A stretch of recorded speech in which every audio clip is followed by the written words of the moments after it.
بسم اللہ الحمد للہ والصلاة والسلام علی رسول اللہ رب اشرح لی صدری ویسر لی امری واحلل عقدۃ من لسانی یفقہوا قولی۔ ناظرین السلام علیکم ورحمۃ اللہ وبرکاتہ۔ سیرت النبی صلی اللہ علیہ وسلم انگلیوں پر اہم واقعات کو یاد رکھیے آسان طریقے سے 5 منٹ سیریز میں۔ سبق نمبر 37، رسول اللہ صلی اللہ علیہ وسلم کے نکاحوں پر اعتراضات۔ رسول اللہ پر جو اعتراضات کیے جاتے ہیں ان میں 2 نمایاں ہیں، 4 سے زائد نکاح کیوں اور غزوات کیوں۔ اس سبق میں ہم نکاحوں پر بات کریں گے۔ رسول اللہ صلی اللہ علیہ وسلم سے پہلے بھی کئی بیویاں رکھنے کا رواج عام تھا۔ 4 سے زائد نکاح کیوں؟ اس لیے کہ اللہ تعالیٰ نے آپ کو اجازت دی تھی تاکہ تعلیمی، تربیتی، سماجی اور سیاسی کاموں میں مدد ملے۔ تعلیمی فائدے۔ ان نکاحوں سے دین اسلام کی نشر و اشاعت اور اس کی توسیع و استحکام میں خوب مدد ملی، جیسے تفسیر قرآن، مثلا حضرت عائشہ ہی سے کئی آیات کی تفسیر منقول ہے۔ روایت حدیث، مثلا حضرت عائشہ رضی اللہ عنہا ہی سے تقریباً 2200 احادیث مروی ہیں۔ سیرت رسول کے گھریلو پہلو، جیسے مختلف صفات و کیفیات والی بیویوں کے ساتھ کیسے برتاؤ کیا جائے، فقہی احکام اور بالخصوص خواتین کے کئی مخصوص مسائل ازواج مطہرات سے ملے ہیں۔ تربیتی فائدے۔ ایک مسلم معاشرے میں خواتین کے مسائل کو سمجھنے اور سمجھانے اور ان کے جواب دینے کے لیے ایک خاتون ہی زیادہ موزوں ہے۔ آپ صلی اللہ علیہ وسلم کی ایک وقت میں 9 ازواج تھیں، گویا دین کی تعلیم و تربیت کے 9 مختلف حلقے شروع ہو گئے تھے، خاص کر ایسے دور میں جبکہ انٹرنیٹ، ٹی وی، رسالہ، اخبار، کتابیں، سوشل میڈیا کچھ بھی نہیں تھا۔ امہات المؤمنین براہ راست رسول اللہ سے دین کے مسائل کا اور خاص طور پر خواتین کے مخصوص مسائل کا علم حاصل کرتی اور امت تک انہیں پہنچاتی۔ سماجی فائدے۔ مختلف قبیلوں، خاندانوں اور طبقات کو آپس میں نکاح کی ترغیب ملی ان نکاحوں کے ذریعے۔ بیوہ خواتین اور خاص طور پر عمر رسیدہ بچوں والی بیوہ سے نکاح کی ترغیب ملی لوگوں کو، جیسے ام حبیبہ و سودا رضی اللہ عنہما سے نکاح کیا آپ نے۔ طلاق شدہ خواتین سے نکاح کی ترغیب، جیسے حضرت زینب بنت جحش رضی اللہ عنہا سے نکاح کیا آپ نے۔ باندیوں کو آزاد کر کے نکاح کرنے کی ترغیب، جیسے حضرت صفیہ و جویریہ رضی اللہ عنہما سے نکاح۔ کسی غلط رسم و رواج کو ختم کرنے کے لیے، جیسے حضرت زینب سے نکاح۔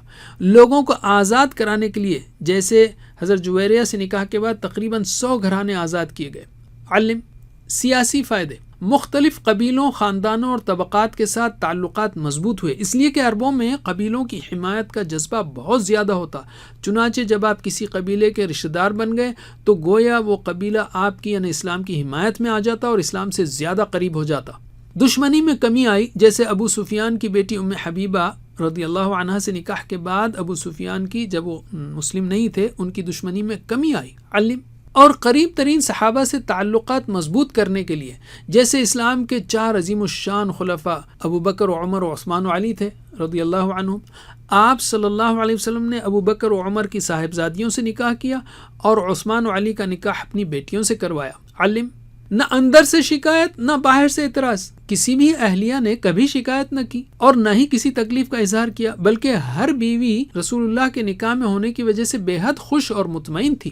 اور باہر سے آپ کے دشمنوں نے آپ کو شاعر، کاہن، مجنون، جادوگر کہا، مگر کسی نے بھی آپ پر ہوس پرستی کا الزام لگانے کی ہمت نہیں کی۔ یہ صرف 150 سال پہلے سے شروع ہوا ہے۔ اگر نفسانی خواہش تھی آپ کے اندر، نعوذ باللہ، تو 25 سال میں 40 سالہ بیوہ اور بچوں والی خاتون سے کیوں شادی کی؟ پھر ان کے ساتھ ان کی وفات تک یعنی 25 سال تک دوسری شادی کیوں نہ کی؟ ان کی وفات کے بعد بھی 50 سالہ بیوہ خاتون سے کیوں شادی کی؟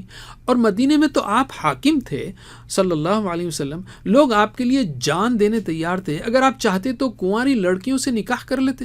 اور زندگی کے آخری 3 سال میں تو تقریباً سارا عرب آپ کے تحت آ گیا تھا۔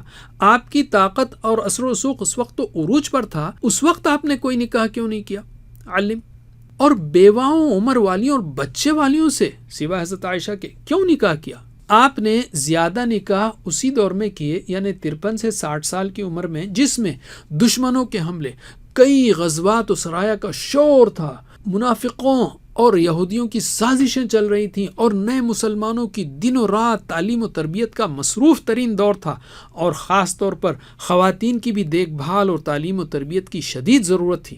دراصل آپ نے جوان لڑکیوں کے بجائے ان بیواؤں، عمر رسیدہ بچے والیوں سے نکاح کر کے بہت بڑی قربانی دی اور امت کو تعلیم دی۔ علم کیا وہ ہستی جس کے ایک اشارے پر صحابہ رہنے کے لیے محل تعمیر کر دیتے اور دنیا کے سارے عیش و آرام کو لا کر رکھ دیتے، مگر جس نے ایسی زندگی گزاری کہ اس کے گھر میں تقریباً فاقوں کی حالت رہتی تھی، اگر کھانا ہوتا تو بالکل سادہ سا ہوتا، جس کا گھر بالکل سادہ سا تھا، انتہائی معمولی بستر تھا، بالکل سادے کپڑے تھے، جس کا دن کا اکثر حصہ ریاست اور معاشرے کی ذمہ داریوں کو پورا کرنے میں نکل جاتا، جس کی تنہائی کے اوقات راتوں میں گھنٹوں تہجد پڑھنے میں گزرتے اور دن میں تلاوت و اذکار و نمازوں میں، جس کا کوئی ہفتہ روزوں کے بغیر نہ گزرتا، جس میں عیاش بادشاہوں کی کوئی جھلک بھی نہیں تھی، نہ اسے شراب کا شوق تھا، نہ موسیقی کا، نہ بہترین کپڑوں کا، نہ اس نے اپنی بیویوں کو قیمتی تحفے دیے، نہ بہترین کھانے دیے، نہ سونا چاندی دیا، بلکہ انہیں بھی اپنی طرح سے بے رغبتی والی زندگی میں رنگ دیا،